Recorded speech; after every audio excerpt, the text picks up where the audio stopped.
Hello everyone, Namaskar. This is Surbhi Dwivedi, Youth Congress National Secretary.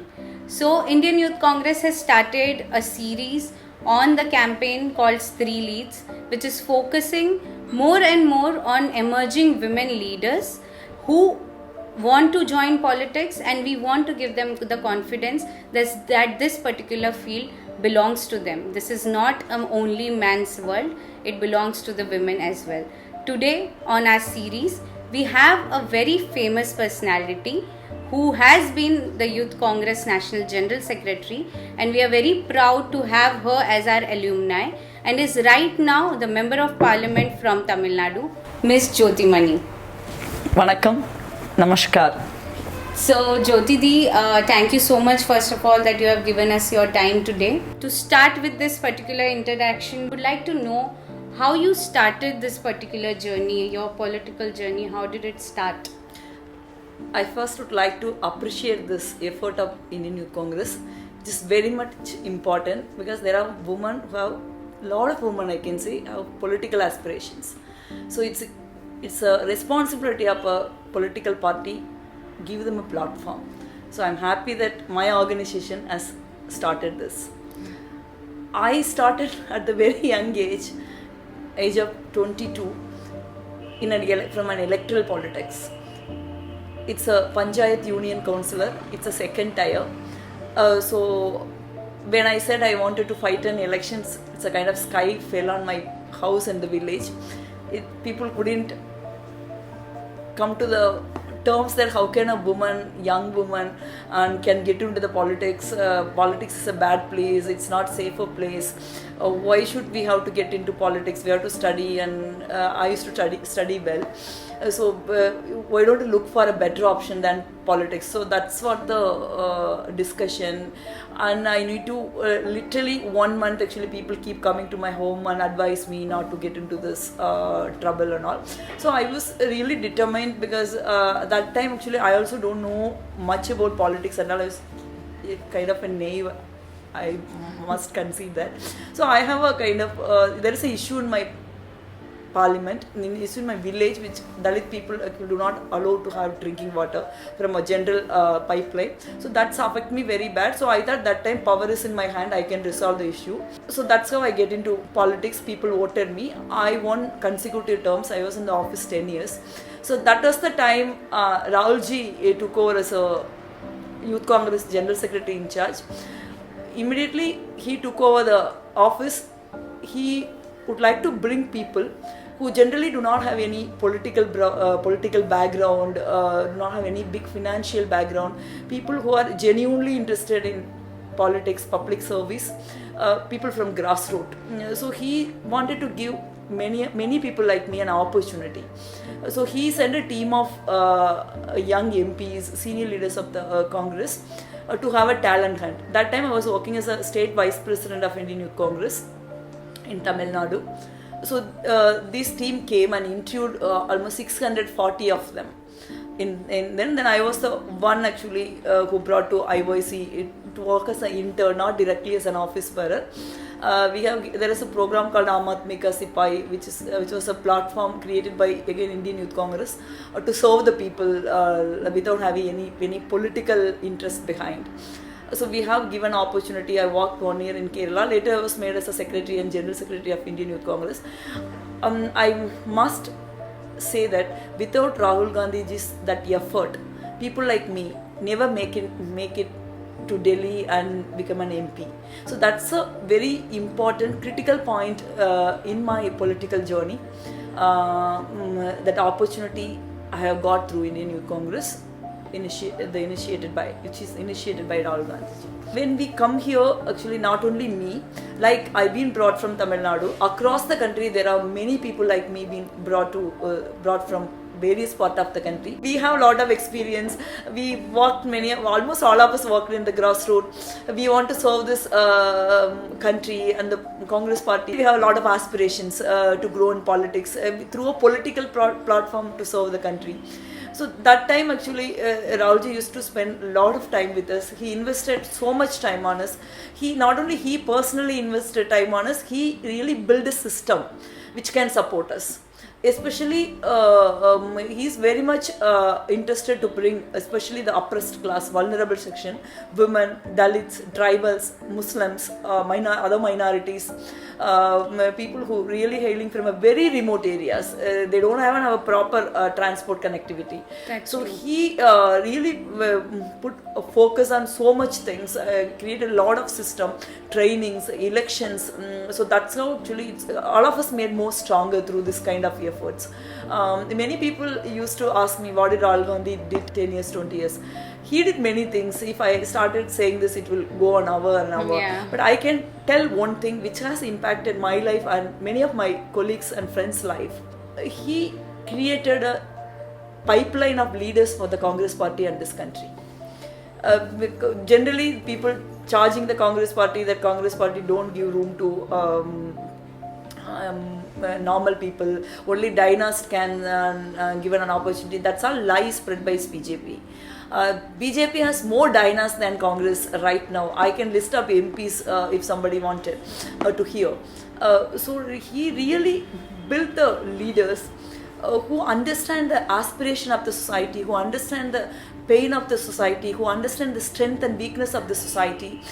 So he built us actually to fight anything for the people. That's true. You are a leading example of what the Congress Party and Youth Congress has built.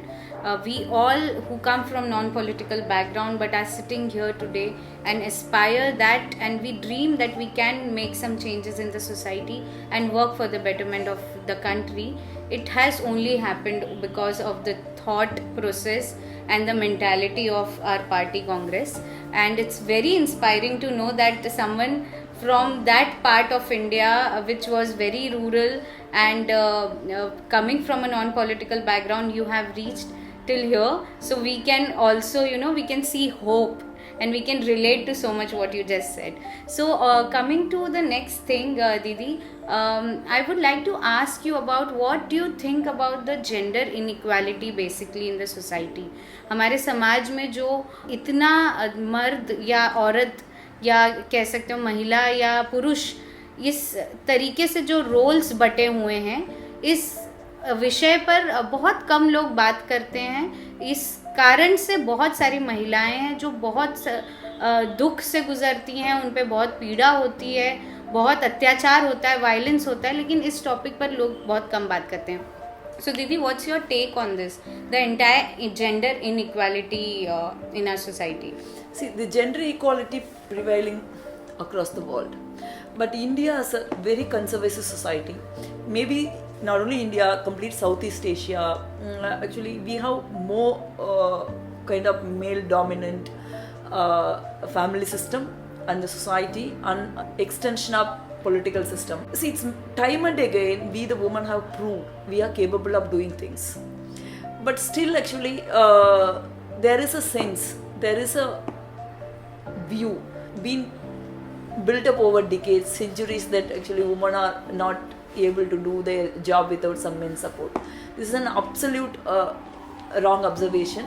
That's Because but despite we are capable of doing things, still we need a very conscious effort by the society and by the polity to bring more women into the spaces of decision making, whether it is a politics, whether it is a governance, whether it is some social changes, movements. We need to give space to women, give opportunity to women. We have a talent, we have a strength, we have a capacity to work, we have a vision, we have a genuinity, sincerity, but all we are lacking is a space. So I need to thank one more person, even before Rahulji, that is Rajivji, because he thinks women can rule politics. Yes. See, he was the man who gave 33% reservation in the Panchayat elections for women. This was none other than people in the Congress party is objected to the core. Many of the parties actually voted against the bill. But despite that, Rajivji tried to proceed with the bill. It was unfortunately defeated in the Rajya Sabha. So the speech he made in Lok Sabha and the Rajya Sabha, people should listen. no one can defend women more than Rajivji. Even we don't defend ourselves that much. So because of he decided to reserve 33% for women. So I got an opportunity at the young age to fight an election in Panchayat level. So without that reservation, it's not possible for someone like me who have a very humble background, agriculture background. I lost my father at my very young age. I was raised by a single mother. So it's we are very normal feudal middle class. Politics need money. So such a background, someone like me can never aspire for a political office. That happened because the reservation system. Reservation is not something which people are giving us as if we don't have any talent, just okay, women also can. That's not the case. Because of, as you said, the prevailing male dominance in the society, in the polity. So there are spaces which is unduly denied to women.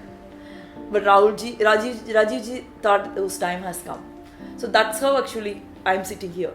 Not only me, overnight 1 million women of this country turn as a leaders because of that one decision of 33% reservation. Now women has been proved their mettle. The 33% reservation is now made by 50. That's through women work.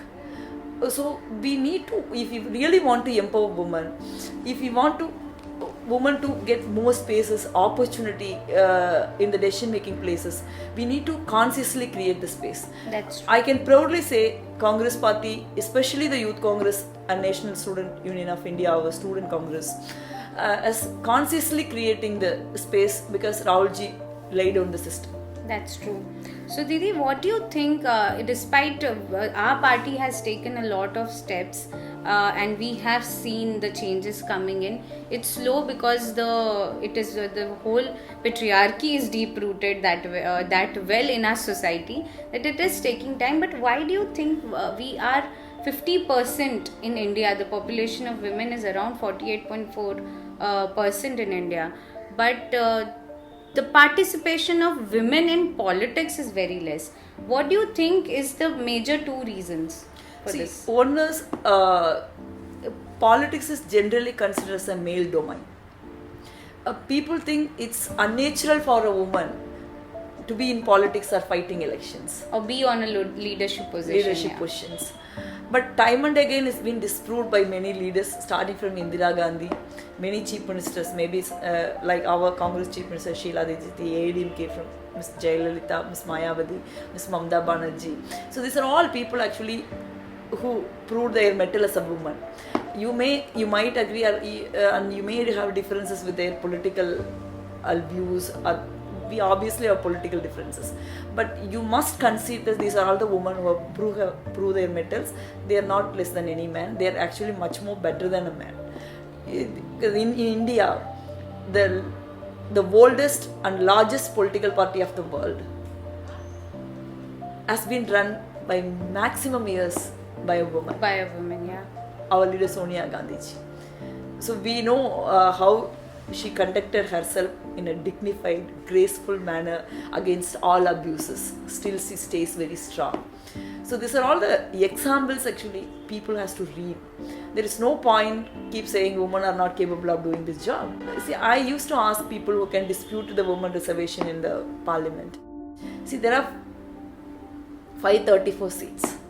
It's always occupied by more than 500 men, even except this Lok Sabha. Yeah. So how many of them stood up and speak in the parliament? How many of them fought for the issue? Then why didn't you say that these are all the men? Most of the men actually failed to do so. Then why didn't you tell the men are not capable of doing the job? But that time you say this man individually not capable of doing the job. That's a very good point that you have raised. But when a woman individually fails, individually point. struggles because of the reason of not her own, maybe various reason behind that. So then you are saying all women are not capable of doing the job. But that itself a very biased view. So when we ask this, then people say, yes, you also have a point. Yes, we always have a point. Yeah, and the statistics have proved that majorly the corrupt politicians are always men. there are handful, not even handful, women politicians who are corrupt or have serious criminal charges on them. So basically it should be seen the other way round. But as you said, the time is coming and we are trying to prove ourselves more better in the coming days. So thank you so much, Didi. You have been a very strong leading example for a lot of women like me and others who are still in their houses thinking that if politics is their field of job or not. So what will be your message for them? How can they come and join Youth Congress or any political party, but women really need to come out and do that. So what's your message for them? Please do join politics. Like any other field, like a teacher, like a doctor, like a nurse, like a computer professional, like a computer engineer. Politics is also a profession for us. It belongs to us. But there are views which actually kept us away from the politics. This is where decisions are made. This is how our lives will be get affected. Unless until we are coming here and part of the decision making, nobody will make decision for us. This for centuries there are decisions made by others, more negative impact than us. But there are these times there are men. I would like to credit them. I would like to appreciate them and thank them for this. There are young men who really understand the centuries of oppression women have gone through. They need to be supported and they need to given their space, which is their due. Now there are many young men around really who's willing to stand by the woman. The one is example, the one political leader who really speak about the woman empowerment in this country is Mr. Rahul Gandhi. Please do join politics. Do join Indian National Congress. Do join Indian Youth Congress. This is a better place for women. This is a better place for people who can aspire for value-oriented, service-oriented, truthful politics. I welcome you all. Thank you. Thank you. So ladies, it's time for you to come in the front and lead, and it's time that we represent our issues and not men do that. So please do come and join. Thank you so much, Didi, for giving your time.